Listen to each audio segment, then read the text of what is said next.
इनको सरकारी हॉस्पिटल में भर्ती कराइए, इनका इलाज कराइए, ताकि उनको प्रशासन को पता लगना चाहिए कि देखिए ये सांड द्वारा घायल व्यक्ति आए हैं। और ये चीजें प्रशासन के संज्ञान में, क्योंकि बाद में प्रशासन कह देता है क्या पता उसे सांड ने मारा था या नहीं मारा था, आपने इलाज तो वहाँ करा लिया।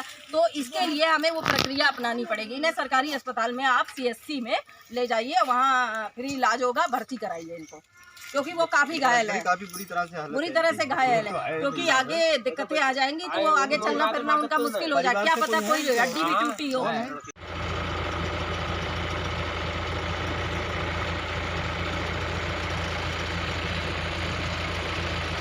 थोड़ा अंदर ले लो अपने, तब दिखाया ना, तब बनेगी बात।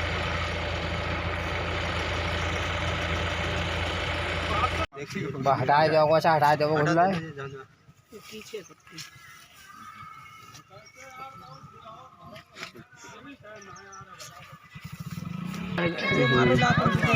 देखो बहुत ज्यादा जी एजाज भाई,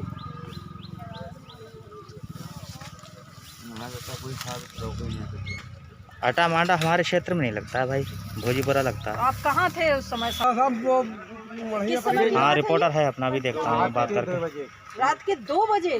ठीक है भैया, मतलब अब इंसान अपने घर में भी ठीक है भाई, नहीं है, सांड घरों में घुस रहे हैं। आपका धनपाल, आपका ये मुंह सूजा हुआ है, किस वजह से सूजा हुआ है? दाड़ा लेकर के बाहर गिरी जाए। कैसे चोट लगी थी आपको? ये बाजार न मारो। बाजार ने? आप क्या कर रहे थे उस समय? हम आंगन में खड़े वास्ते हमने कही हटिया। अच्छा, पैसा फिर उठे, अच्छा, उसने पटक दो आए। आपने भगाने की कोशिश करी थी उसको? न भगाने की कोशिश न करी हमने, इतनी कई बार हटिया, कई बार फेंक दो। दिन की बात है या रात की? रात 2 बजे टाइम की बात है। अच्छा, तो ये कहाँ से आते हैं ये सांड? अरे जैसा अब आए तो हरदुआ में रहे तो पहले। हरदुआ में कैसे? हाँ हाँ, मारो बताओ हरदुआ में? अच्छा, तो हरदुआ में मारा था, तो यहाँ कैसे आया ये? उन लोगों ने भैया लिया, वो तो SDM साहब ले गए थे। आए वहाँ से उन लोगों को परेशान करो हो तो भजो वो छोड़ दो वो। अच्छा, हाँ छोड़ो वो मानो ना, तो मुझे कटघरा में फंसिया तो बहुत चुके हूँ। तो बाबा आपको चोटें कहाँ कहाँ पे आई हैं ये वो तो दे ही लुन जाए, कदे कहूँ बची भी ना है। कोई जैसे कि कहाँ कहाँ पे? कहाँ बताऊँ मैं, देखो सब सकते फूट कोई ये चेहरा पे कान के पास, ये सब आपको उसी ने मारा है? सही न मारो। अच्छा, कितने लोगों को मारा है बाबा? ये 2 लोगों ने मारो, 2-3, हाँ लाख ना पड़ दो, 3 लोगों ने। हाँ, नाम है आपका? रामचंद्र। क्या नाम? रामचंद्र। रामचंद्र जी, आपके भाई पर सांड द्वारा हमला हुआ है क्या? जी। ये क्या कर रहे थे आपके भाई? गेहूँ चुंग रहा है, हट करी हट संग हटाड़ डड़ू का। अच्छा, कितने वर्ष के हैं आपके भाई? होगा 20-22 साल के। क्या नाम है आपके भाई का? लाखन राम। लाखन राम। तो घर में ही मारा था या खेत में मारा? खेत में मारो। खेत में मारा था। एक ही सांड है आपके गांव में? आप लोग भाजे हाँ बहुत है रे, तो मगर और मान ना रहा, बहुत ज़्यादा मार। कभी आपने इसकी शिकायत प्रशासनिक अधिकारियों से की है? हमने क्या बता रहा है, कहूँ करी मान लो, अब जो चर्चा गाँव में रही। तो कहाँ कहाँ चोटें आई हैं? उनके पाँव धर गए होंगे और जड्ड मारी, मान लो लीला साइज टांग में पड़ गए पायन था और जड्ड मारी है। इस एरिया में कितने सांड हैं? कहाँ बतवे तो आने के ताकि कोई पता था। लगभग गुम चोटें आई हैं? 20 ही हो। 20 हैं? क्या फसल का आप चाहते हो ये सांड पकड़े जाए या ना पकड़े जाए? अरे सब पकड़े जाए, सब गिराया है गाँव। इससे नुकसान है आपको? ये नुकसान तो है ही है सबको। नुकसान है, नुकसान नहीं है। आप चाहते हो पकड़े जाए? ये पकड़े जाए तो और बढ़िया। जान माल दोनों का नुकसान है, सभी को आए। जानना चाहेंगे, आज आप भीकमपुर मुड़िया गांव में आए हैं, क्या है पूरा मामला?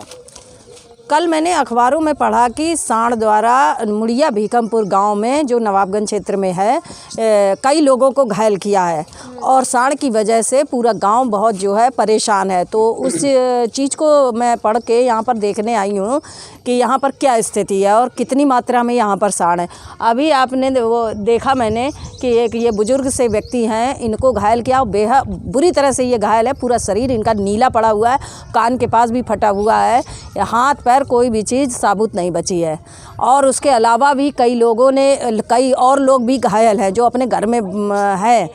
तो ये स्थिति है। इससे पहले भी मैंने नवाबगंज प्रशासन को 2 बार ज्ञापन दिया था। रिचोला किफ़ायतुल्लाह में जो घटना घटी थी उसमें तो उनकी मौत ही हो गई थी उस व्यक्ति की, और उसके बाद हरदुआ में घटना घटी थी, उनको भी हम देखने का, वो भी बहुत बुरी तरह घायल थे।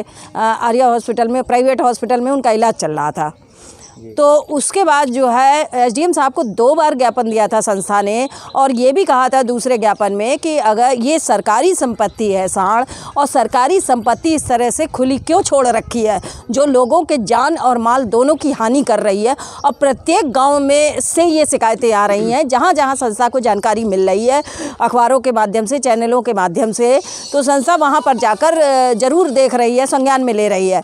और 2 बार एसडीएम को ज्ञापन देने के पश्चात भी नवाबगंज प्रशासन साँड़ों के प्रति सजग नहीं हुआ है। अभी एक साँड़ जो है हरदुआ में ज़रूर प्रशासन द्वारा पकड़वाया गया था, और जैसा कि गांव वाले कह रहे हैं कि ये वही साँड़ है, तो इसका मतलब है कि प्रशासन ने साँड़ तो पकड़ लिया मगर उसे लापरवाही करते हुए ले जाकर दूसरे क्षेत्र में छोड़ दिया, जिसकी वजह से वो दूसरे क्षेत्र में आकर घायल कर रहा है लोगों को। संस्था की तरफ से क्या कदम उठाने वाली है साँड़ को पकड़वाने में? या नहीं, अब मैंने दूसरे ज्ञापन में प्रशासन को बताया था कि अगर आप साँड़ नहीं पकड़वाते, इन्हें गौशालाओं में नहीं भिजवाते हैं, और ये गौशालाओं से बाहर घूम रहे हैं, यानी कि गौशालाएं खाली पड़ी हैं, और गौशालाओं के नाम पर मुख्यमंत्री जी ने बहुत सारी योजनाएं बना रखी हैं बेजुबान जानवरों के लिए, उनके रखरखाव के लिए, उनके खाने पीने के लिए, तो वो संरक्षक कहाँ चले गए हैं?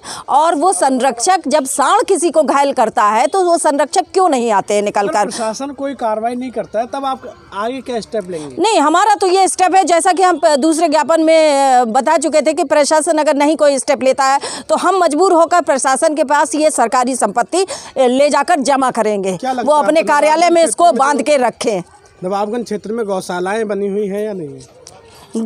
गौशालाएं हैं, जैसा कि लोग बताते हैं गौशालाएं हैं, लेकिन गौशालाएं खाली पड़ी हैं, तभी तो ये दिखाई दे रहे हैं। अगर गौशालाओं में साँड़ होते तो ये रोडों पर, गाँवों में, खेतों में क्यों दिखाई पड़ते?